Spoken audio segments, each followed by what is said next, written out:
আমার কাছে ইন্ডিয়ার মোস্ট বিউটিফুল প্লেসেসের মধ্যে দার্জিলিং এক এবং অন্যতম। তবে দার্জিলিংয়ের পজিটিভ এবং নেগেটিভ দুই দিকই রয়েছে। পজিটিভ দিক তো নতুন করে বলার কিছুই নেই, ন্যাচারাল বিউটি। আর যদি নেগেটিভ দিকের কথা বলি তাহলে সেই ন্যাচারাল বিউটি আমরা একা এনজয় করতে পারি না, আশপাশে অনেকে থাকে, ভিড়ভাট্টা থাকে। হ্যাঁ, আমি দার্জিলিং মেন টাউনের কথা বলছি। তবে মেন টাউন ছাড়াও এমন অনেক আনএক্সপ্লোরড অফবিট জায়গা রয়েছে যেগুলো আপনাদের সামনে আমরা তুলে ধরেছি অলরেডি, আরও কিছু বাকি রয়েছে। আর এখন যে জায়গায় আমরা দাঁড়িয়ে আছি এটা অনেকটাই পপুলার আর অনেকের কাছে অফবিটও বলা যায়। জায়গার নাম হচ্ছে শিটং।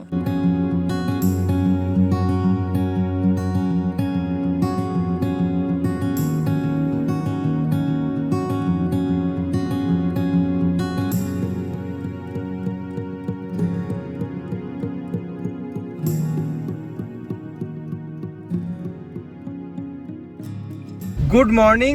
আজকে অগাস্ট মাসের 3rd উইক। এখন আমরা চলেছি কালীঝোড়া থেকে শিটং যাওয়ার পথে। পার্টিকুলার যে জায়গাটা যাচ্ছি সেই গ্রামটার নাম হচ্ছে ন্যাসপাতি গাঁও। এবার এখন ন্যাসপাতির নাকি সিজন, তো সেটা গেলেই দেখতে পাবো। বৃষ্টিটা কিছুক্ষণ আগে থেকে স্টার্ট হলো। সকাল থেকে কিন্তু শিলিগুড়িতে বৃষ্টি হচ্ছিল না, ওয়েদার ঠিকঠাকই ছিল। এখনও কিন্তু কিছু কিছু জায়গায় বৃষ্টি হচ্ছে না, কিছু কিছু জায়গায় বৃষ্টি হচ্ছে। তো দেখা যাক আমাদের রাস্তায় আর কি কি ওয়েট করছে। তবে একটা কথা বলতে পারি, বর্ষার পাহাড়ের সৌন্দর্য দুর্দান্ত।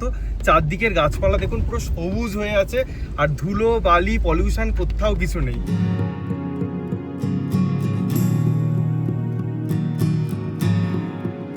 এই জায়গাটার নাম হচ্ছে কারমাট।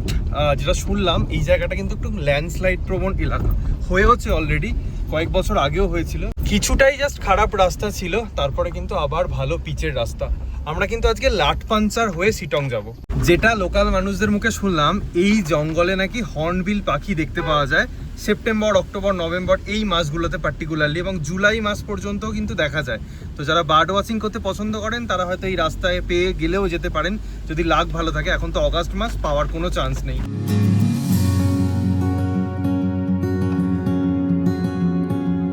যে জিনিসটা ভেবে সব থেকে বেশি খারাপ লাগছে সেটা হচ্ছে পাহাড় কিন্তু আস্তে আস্তে অনেক গরম হয়ে যাচ্ছে। আমরা লিটারেলি গাড়িতে একটা গরম হাওয়া ফিল করছি, চারদিকে বৃষ্টি হচ্ছে তাও। এখন এসে দাঁড়িয়েছি যোগীখোলা ট্রেকিং পয়েন্টে। এই জায়গাটায় নাকি রক ক্লাইম্বিং হয়। এবার দার্জিলিং ডিস্ট্রিক্টে আমরা জানতাম একমাত্র দার্জিলিংয়েই রক ক্লাইম্বিং, যেটা গম্বু রক, সেটা আমরা অলরেডি করেছিলাম। বাট এখানে দেখুন রক ক্লাইম্বিং হয় বললো, তার সাথে এই ওয়াটারফলসটা দেখুন। লোকালদের ভাষায় এই জায়গাটার নাম হচ্ছে ছিপছিপে খোলা।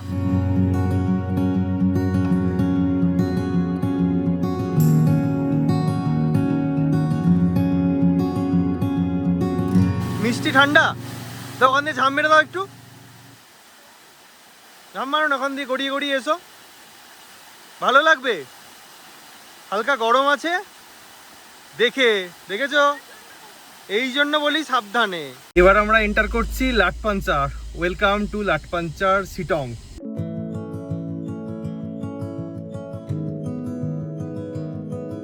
লাটপাঞ্চারের যে বোর্ডটা দেখালাম সেটা থেকে ঠিক ডান দিকের যে রাস্তাটা চলে যাচ্ছে সেই রাস্তাটা দিয়ে এখন আমরা যাচ্ছি। যারা প্রাইভেট গাড়ি নিয়ে আসবেন, মানে সেলফ ড্রাইভ করে, তাদের জন্য বলে দিই এই রাস্তাটা কিন্তু একটু উঁচু নিচু আছে। বর্ষার কারণে কিন্তু এই রাস্তাগুলো কিছুটা ক্ষতিগ্রস্ত হয়েছে, তো এরকম মাঝে মধ্যেই রাস্তা আছে।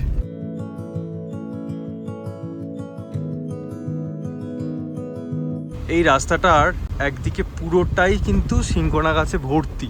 ওই রাস্তা দিয়ে কিছুটা আসার পথই দেখবেন ওয়েলকাম টু সেলফু হিলস বলে লেখা আছে। সেখান থেকে বাঁদিকে একটা রাস্তা চলে গেছে, সেই রাস্তাটা দিয়ে এখন আমরা যাচ্ছি। যাওয়ার পথে আমরা দেখে নেব নামথিং লেক।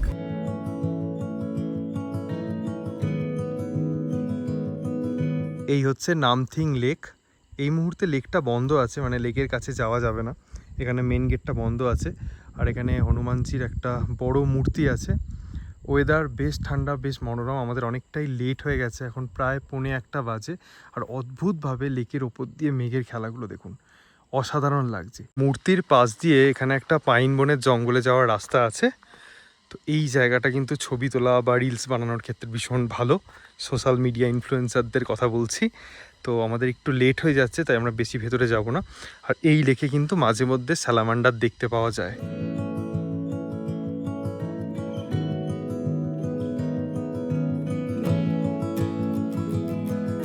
কিছুটা আসার পর দেখবেন আরেকটা রাস্তা ডিভাইড হয়ে গেছে, সোজা যে রাস্তাটা দিলারাম কার্শিয়াংয়ের দিকে চলে যাচ্ছে, আমরা ডান দিকের রাস্তা দিয়ে চলে যাব। আমরা যেহেতু আসার পথে নামথিং পুকুরিটা কভার করে এলাম, তার জন্য কিন্তু এই লং রুটটা নিতে হলো। যদি আপনারা একটু শর্টকাটে আসতে চান তাহলে ওয়েলকাম টু সেলফু হিলস যেটা কথাটা বললাম, সেখান দিয়ে দেখবেন সোজা একটা রাস্তা চলে গেছে। সেই রাস্তাটাও কিন্তু ডাইরেক্টলি হোমস্টেতে নিয়ে যাচ্ছে, কিন্তু সেখানে একটু বেশি অফ রোড আছে, তার জন্য সেই রাস্তাটা অ্যাভয়েড করাটা ভালো, এটা আমি শুনলাম। এই রাস্তাটা কিছু কিছু অফ রোড আছে, কিছু কিছু খারাপ রাস্তা আছে, কিন্তু ওটার থেকে বেটার কন্ডিশন।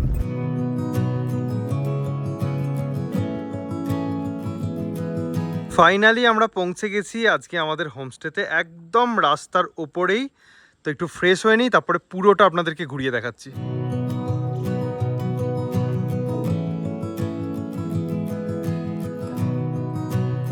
পুরোটা তো ঘুরিয়ে দেখাবোই, তার আগে ভাবলাম মেন কাজটা করে নিই, লাঞ্চ। আর এই ভিউ দেখতে দেখতে লাঞ্চ করবো। আর তার উপর আমরা প্রায় 1 মাস পর পাহাড়ে এলাম।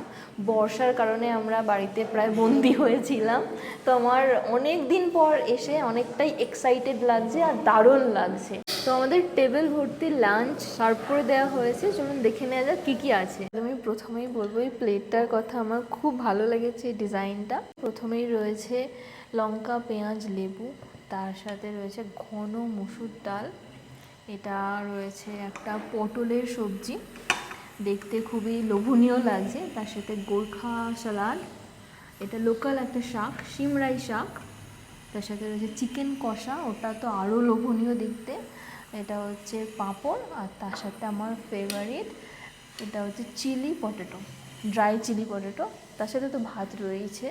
তো জাস্ট জিভে জল চলে আসছে। পাহাড়ের খাবার আমাদের বরাবরেরই প্রিয়, 99% হোমস্টের খাবারই আমাদের ভালো লাগে, সেটা সিম্পল হোক বা যেমনই হোক, তবে কিছু কিছু জায়গা জাস্ট মনে থেকে যায় জায়গার খাবার, এটা তাদের মধ্যে অ্যাড হলো। মানে এখানে না এলে আপনারা বুঝতে পারবেন না, রিয়েলাইজ করতে পারবেন না আমাদের মনের কথাগুলো। খাবার জাস্ট দুর্দান্ত ছিল, দুর্দান্ত মানে দুর্দান্ত ছিল। যেমন প্রেজেন্টেশন তেমন কোয়ান্টিটি, কোয়ালিটি, সমস্ত কিছু, মিক্সড ডাল থেকে শুরু করে চিকেন, এবং আমার যদি বলি ভালো লেগেছে সব থেকে বেশি ওরও তাই, যেটা ছিল চিলি পটেটো, অন্যরকম একদম রেস্টুরেন্ট স্টাইল হয়েছিল, বলবো রেস্টুরেন্টের থেকেও ভালো হয়েছিল ওটা, মানে দুর্দান্ত হয়েছিল। তো চলুন এবার হোমস্টেটা ভালোভাবে ঘুরিয়ে দেখিয়ে দিই। এই হচ্ছে homestay, new moon comfort stay, দারুণ দেখতে বাইরে থেকে, একদম নতুন তৈরি হয়েছে।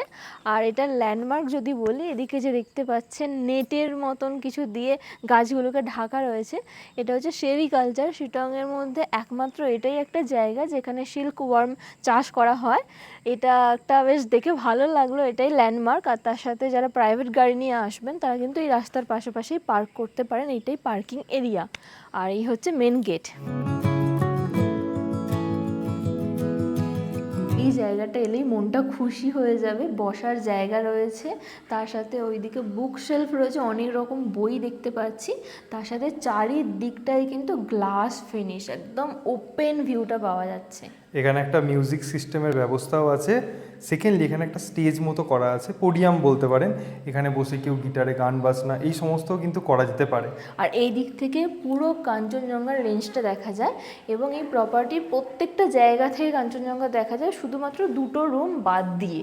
এবং একটা কথা বলতেই হয় যে খুব সুন্দরভাবে কিন্তু সাজানো গোছানো এই প্রপার্টিটা, প্রতিটা জিনিস খুব ওয়েলভাবে মেনটেন্ড। এখানে টোটাল 3টে ফ্লোর মিলিয়ে 7টা রুম রয়েছে। রাস্তার সাথে লাগোয়া যে ফ্লোরটা, ওখানে 2টো রুম রয়েছে, একটা ভিউ রুম একটা নন ভিউ রুম, তার নিচের ফ্লোরে 4টে রুম রয়েছে, 3টে ভিউ রুম একটা নন ভিউ, আর তারও নিচে একটা রুম রয়েছে, সেটাও কিন্তু ভিউ রুম। ইভেন এখানে ডাইনিং এরিয়া থেকেও কাঞ্চনজঙ্ঘার ভিউ দেখা যায় যদি ওয়েদার ক্লিয়ার থাকে।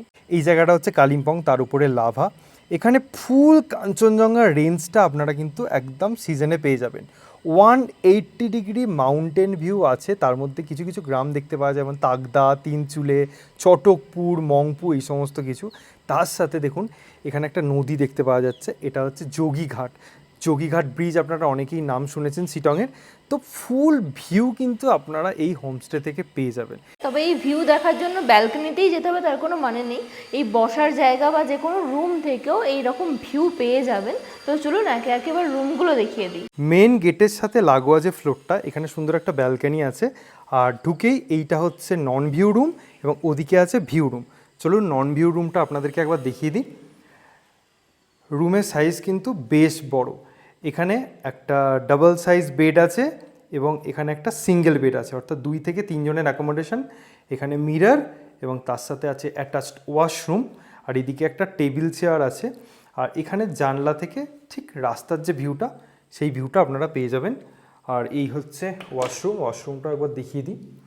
পরিষ্কার পরিচ্ছন্ন, 24x7 geyser facility, shower, basin, সমস্ত কিছুই কিন্তু আছে। যেরকমটা অলরেডি দেখলেন নন ভিউ রুমের বাইরে এটা হচ্ছে কমন ড্রয়িং এরিয়া, আর ঠিক এখানেই আছে ভিউ রুমটা। এই রুমটাও একবার দেখে নিন, বেশ বড় সাইজের একটা ডাবল বেড দেওয়া আছে এবং এদিকে একটা সিঙ্গেল বেড দেওয়া আছে, একটা ছোট্ট টেবিল, তার সাথে ইলেকট্রিক কেটল কিন্তু এখানে দেওয়া আছে। এবং সব থেকে যেটা স্পেশাল সেটা হচ্ছে এই রুমের জানালা থেকে বা এখান থেকে শুয়ে শুয়ে বসে বসে আপনারা কিন্তু কাঞ্চনজঙ্ঘার অপরূপ রূপ এনজয় করতে পারবেন। এটা সব থেকে বড় জিনিস। তার সাথে এখানে একটা সেন্টার টেবিল আছে এবং কিছু বসার জায়গা আছে। আর এই হচ্ছে টয়লেট। যেরকমটা দেখালাম প্রতিটা টয়লেটই কিন্তু বেশ পরিষ্কার পরিচ্ছন্ন এবং সমস্ত মডার্ন অ্যামিনিটিস দেওয়া আছে। এখন প্রায় 4:45 বাজে। সুন্দর কিন্তু রোদটা বেরিয়েছে এবং ওয়েদার অনেক ক্লিয়ার হয়েছে। সাদা সাদা মেঘের খেলাগুলো চলছে, বেশ ভালো লাগছে। চলুন বাকি রুমগুলো দেখিয়ে আসি। এই ফ্লোরে 2টো রুম আপনারা দেখে নিলেন। এবার আমরা নিচের ফ্লোরে যাব, সেখানে আরও 4টে রুম আছে। এখান দিয়েই সিঁড়ি করা আছে, মানে সিঁড়ি দিয়ে নামতে নামতেও কিন্তু আপনারা ভিউ দেখবেন। এটা হচ্ছে নন ভিউ রুম এবং এদিকে চলে গেল ভিউ রুমগুলো। নন ভিউ রুমটা একটু দেখিয়ে দিই। একই রকম রুম, এখানে কি আছে 2টো সিঙ্গেল বেড আছে এবং একটা ডাবল বেড আছে। বাকি কিন্তু রুমের অ্যামিনিটি সমস্তই সেম। এখানে আপনারা 4 জন খুব আরামসে থাকতে পারেন। ওয়াশরুম আর দেখাচ্ছি না, একই রকম। একটা ভিউ রুম আপনাদেরকে দেখিয়ে দিই। ব্যালকনি থেকে যা ভিউ আছে না, রুম থেকে বসে আর ভিউ দেখার কোনো ইচ্ছা আপনাদের হবে না। এই হচ্ছে ভিউ রুম। এই রুমটা আজকে আমরা স্টে করছি। এখানে একটা ডাবল বেড এবং একটা সিঙ্গেল বেড দেওয়া আছে, তার সাথে মিরর আর একটা ছোট্ট টেবিল, ইলেকট্রিক কেটল যেমন রকম বললাম।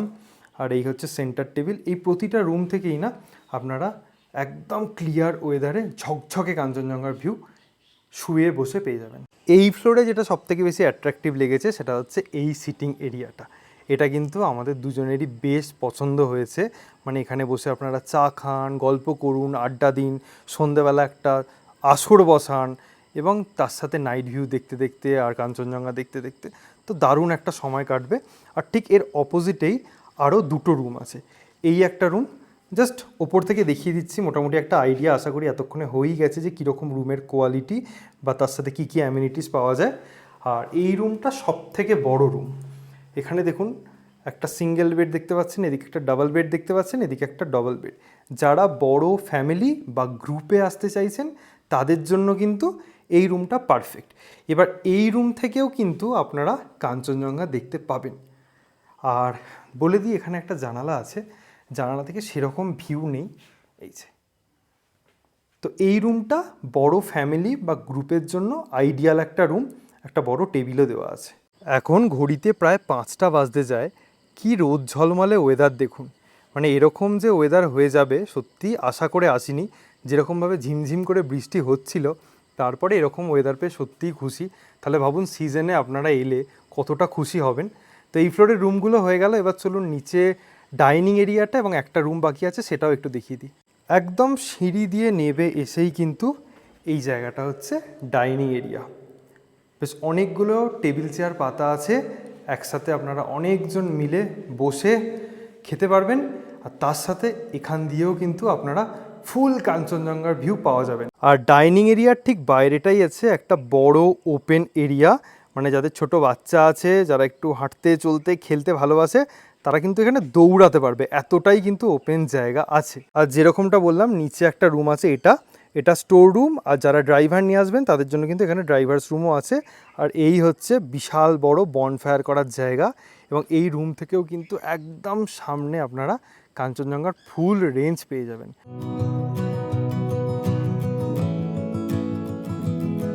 আমরা একটু হাঁটতে বেরোচ্ছি, অনেকদিন পর সুযোগ পেয়েছি, বৃষ্টি থেমেছে। দেখুন প্রপার্টি দেখাতে দেখাতেই কতবার ওয়েদার এখানে চেঞ্জ হয়ে গেল। এখন হালকা একটা ঠান্ডা হাওয়া দিচ্ছে, চলুন একটু হেঁটে আসি। আপনাদেরকে দেখালাম ওখানে সিল্কওয়ার্ম চাষ হচ্ছে। আর এই হচ্ছে বিল্ডিং, সিল্কওয়ার্ম রিয়ারিং হাউস। এখানে যে কোকুন টোকুন যেগুলো হয় না, সেগুলো এর মধ্যেই তৈরি হয়। এই ওয়াইল্ড ডালিয়াটা দেখুন কি সুন্দর কালার। আমরা মেঘালয়ের উমডেন ভিলেজে গিয়েছিলাম, যেটা সিল্ক ভিলেজ হিসাবে পরিচিত, এবং সেখানে আপনাদেরকে দেখেছিলাম যে সিল্ক ওয়ার্ম থেকে কিভাবে সিল্ক প্রডিউস হয়, বিভিন্ন প্রসেসিং। বাট আমাদের দার্জিলিং ডিস্ট্রিক্টে যে এরকম একটা অফিস আছে এবং এখানেও যে চাষ হয় সেটা সত্যিই জানা ছিল না।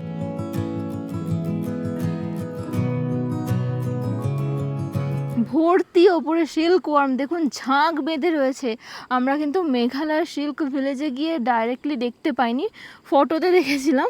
এখানে আমরা নিজের চোখে দেখছি, এত সুন্দর দেখতে, সবুজ সবুজ রং, ভিতরেও রয়েছে বাইরেও রয়েছে। ওই দেখতে পাওয়া যায় আমাদের হোমস্টে, ওখান দিয়ে সোজা ঘুরে এসে এই জায়গাটা দিয়ে হেঁটে হেঁটে এলাম, এবং এখানে প্রতিটা গাছে মানে যেগুলো নেট দেওয়া আছে প্রতিটায় ভর্তি সিল্কওয়ার্ম। এটা একদম লাইভ, দারুণ একটা এক্সপিরিয়েন্স হলো এবং আপনাদের সাথে শেয়ার করতে পেরে খুব হ্যাপি। তো চলে এসেছি আমাদের ডেস্টিনেশন ভালেডুঙা, এই পাথরটাকে বলা হয়।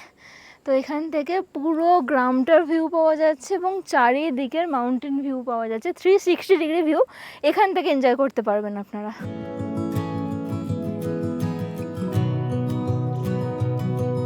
এখান থেকে নিচে 5 কিলোমিটার দূরে আছে যোগীঘাট, তার সাথে ঠিক 2.5 কিলোমিটার ওপরে আছে সবথেকে ওল্ডেস্ট মনেস্ট্রি, মানে 200 বছরেরও পুরানো। তার সাথে এখান থেকে অহলদারা যেতে পারেন, নামথিং পোকরি, জোর পোকরি, এই সমস্ত জায়গাও কিন্তু আপনারা ঘুরে দেখতে পারেন। এবং শিটং আসা সবথেকে ভালো সময় হচ্ছে কিন্তু ওই অক্টোবর, নভেম্বর, ডিসেম্বর, কারণ কাঞ্চনজঙ্ঘার ফুল রেঞ্জ তো দেখা যায়, তার সাথে কমলা লেবুগুলোও পাওয়া যায়, এবং কিছু কিছু হোমস্টেতে তো কমলা লেবু এমনি পেরে খেতেও দেয়, তো সেটাও একটা অ্যাডভান্টেজ আছে। তো আমাদের কিন্তু এই জায়গাটা বেশ খোলামেলার মধ্যে, কোনো ক্যাওস নেই, শান্তশিষ্ট নিরিবিলি, দারুণ লাগছে।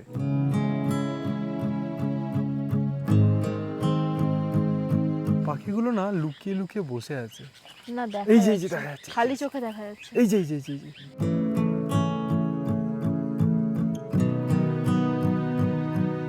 এখানকার লোকেশন যেমন, তেমনই সন্ধ্যের অ্যাম্বিয়েন্স, তার সাথে সন্ধে হতে না হতেই আমাদের কফি দিয়ে যাওয়া হয়েছে, এবং কফিটা দেখতে এত লোভনীয় হয়েছে না, ওয়েট হচ্ছে না কখন খাবো।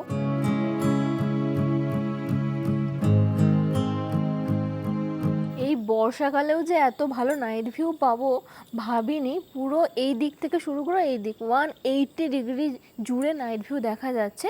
হ্যাঁ, একটু কম লাগছে, সিজন টাইমে আরও বেশি জল করবে লাইটগুলো। কফি শেষ হতে না হতেই চলে এসেছে পকোড়া, আর তার সাথে চা। এটা হচ্ছে ব্ল্যাক টি, দিদি বললেন যেটা লোকাল টি, একটু টেস্ট করে দেখতে।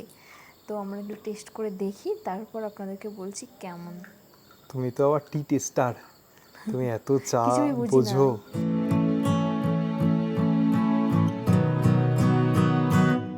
যেরকমটা আপনাদেরকে বলছিলাম যে এই হোমস্টেতে কিন্তু বনফায়ার সাথে বারবিকিউয়ের ব্যবস্থা আছে, এবং বনফায়ার করার জাস্ট পজিশনটা একবার দেখুন, চারদিকে পাহাড়ের আলোগুলো মিটিমিটি করে জ্বলছে, হালকা একটা ঠান্ডা হাওয়া দিচ্ছে, সিজনের সময় আরেকটু ঠান্ডা হবে।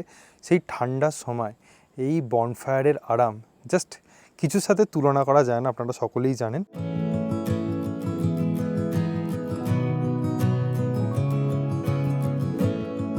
এখানে যদি আপনারা বারবিকিউ করতে চান তাহলে 1 kilo chicken 1200 rupees with bonfire.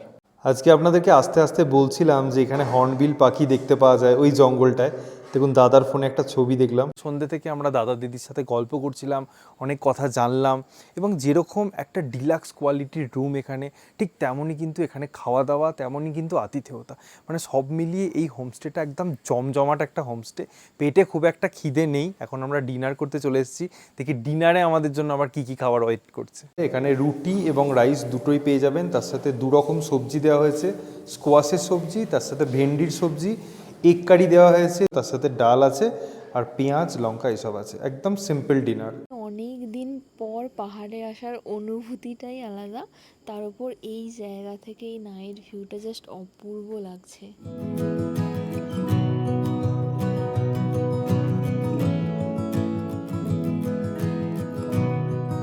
সকাল থেকে কিন্তু ওয়েদার এরকম ক্লাউডি হয়ে রয়েছে, ভেবেছিলাম যদি কাঞ্চনজঙ্ঘার দর্শন পাওয়া যায়, কিন্তু আনফর্চুনেটলি পেলাম না। হাঁটতে হাঁটতেই রাস্তার পাশে চোখে পড়লো এই বড় নাশপাতি গাছটা, প্রচুর নাশপাতি হয়ে রয়েছে, দেখতে পাচ্ছেন কিনা জানি না, বেশ বড় সাইজের একটা গাছ। এই দেখলাম পাখিরা বসে বসে খাচ্ছিল। হোমস্টের সামনে এই গাছটায় কাল থেকে দেখছি এত ধরনের পাখি আসছে। ঘুরে এসেই 1 কাপ চা, তার সাথে বর্ষার এই সবুজ পাহাড়, আলাদাই কম্বিনেশন। এই হোমস্টের একটা পজিটিভ সাইড হচ্ছে এখানে 20 থেকে 25 জনের অ্যাকোমোডেশন কিন্তু খুব ইজিলি হয়ে যাবে, তাই যারা একটু বড় গ্রুপেও আসতে চাইছেন কোনো চিন্তা করার দরকার নেই। তবে আমাদের এই হোমস্টেতে আসার গল্পটা একটু অন্যরকম, অনেক ঝুঁকি পুড়িয়ে এখানে আসতে হয়েছে যেহেতু বর্ষাকাল। আমরা প্রথমে চলে এসেছিলাম পানি ট্যাঙ্কি মোড়ে, সেখানে এসে শুনলাম কালিম্পং বা গ্যাংটকগামী গাড়িগুলো কালীঝোড়া ড্যাম হয়ে যাচ্ছে না। আমরা ভেবেছিলাম কালীঝোড়া ড্যামে নেমে যাব, কিন্তু বললো লাভা হয়ে যাচ্ছে, যার জন্য ভাড়াও বেশি নিচ্ছে, সময়ও বেশি লাগছে। কি করব, পানি ট্যাঙ্কি মোড় থেকে একটা অটো নিয়ে চলে এলাম চেকপোস্টে। চেকপোস্টে আমাদের অনেকক্ষণ অপেক্ষা করতে হলো গাড়ি পাওয়ার জন্য। তারপর একটা বাস পেলাম সামসিংয়ের, বেশ ভিড় বাস ছিল, বাসে উঠে পড়লাম, বললাম করোনেশন ব্রিজ বা বাঘপুল যেটাকে বলে সেখানে নামিয়ে দিতে। বাস ওখানে নামিয়ে দিল, সেখানে আবার বেশ কিছুক্ষণ অপেক্ষা করতে হলো, গাড়ি ফাড়ি পাচ্ছি না। তারপর একটা প্রাইভেট গাড়িকে হাত দেখালাম এবং কিছু টাকার বিনিময়ে উনি আমাদেরকে কালীঝোড়া ড্যাম্পে নামিয়ে দিলেন। কালীঝোড়া ড্যাম্পে এই হোমস্টে থেকে একটা গাড়ি পাঠিয়ে দেওয়া হয়েছিল। কালীঝোড়া ড্যাম্পের যে মেন গেটটা আছে সেটা থেকে একটু এগিয়ে গেলেই বাঁদিকে একটা রাস্তা উপরে উঠে যাচ্ছে, যেটা হচ্ছে কালীঝোড়া সিটং রোড। তারপর সেই রোড দিয়ে আমরা চলে এলাম। মানে যেহেতু বর্ষাকাল, বলে রাখি এনি স্ট্যান্ড বন্ধ আছে, তার জন্য কিন্তু এই ঝুঁকিটা পোহাতে হয়েছে। আপনাদের বর্ষা কেটে গেলে এই ঝুঁকিটা পোহাতে হবে না। আজকে আমাদের ব্রেকফাস্টের মেনু রুটি, তার সাথে চানা মশলা আর আছে অমলেট। তো যতক্ষণ আমরা ব্রেকফাস্টটা এনজয় করছি ততক্ষণ শুনে নিন এখানে থাকা এবং খাওয়ার খরচ কত। नमस्ते, मेरा नाम जगत छेत्री। मैं न्यूमन कम्फर्ट स्टे का अभी ऑनर हूँ। अभी ये प्रॉपर्टी मैं इस दिसंबर से रन कर रहा हूँ। तो मेरा ये कम्फर्ट स्टे का जो टैरिफ है 1800 से लेके 2200, इसमें आप लोग का टोटली फूडिंग और स्टे का व्यवस्था किया गया है। तो आप लोग आइए, एंजॉय कीजिए। ভিডিওর একদম এন্ড পার্টে এসে আমরা পৌঁছেছি। এই হোমস্টে থেকে বসেই কিন্তু আপনারা সানরাইজ, সানসেট, কাঞ্চনজঙ্ঘা এবং 180 ডিগ্রি মাউন্টেন ভিউ পেয়ে যাবেন। তার সাথে এখানে পেয়ে যাচ্ছেন ওয়াইফাই ফেসিলিটি এবং পার্কিং ফেসিলিটিও। মোবাইল নেটওয়ার্কের ক্ষেত্রে জিও এবং এয়ারটেল দুটোরই কিন্তু 5G কানেকশান এখানে কাজ করছে। মানে লোকেশান ওয়াইজ জাস্ট হোমস্টেটা চূড়ান্ত লেগেছে আমাদের এক্সপিরিয়েন্স এখানে বেশ ভালো। এখানে আসা শেয়ার গাড়ির ডিটেলস আমি স্ক্রিনের ওপরে দিয়ে দিচ্ছি, আর যদি আপনাদের হোমস্টেটা পছন্দ হয়ে থাকে ডেফিনেটলি কল করে বুক করতে পারেন। এই বলে ভিডিওটা এন্ড করব। যদি ভালো লেগে থাকে do like, comment, share and subscribe, bell notification on করে দেবেন। সকলে খুব ভালো থাকবেন, সুস্থ থাকবেন আর এভাবেই দেখতে থাকুন সায়েল স্টোরিজ।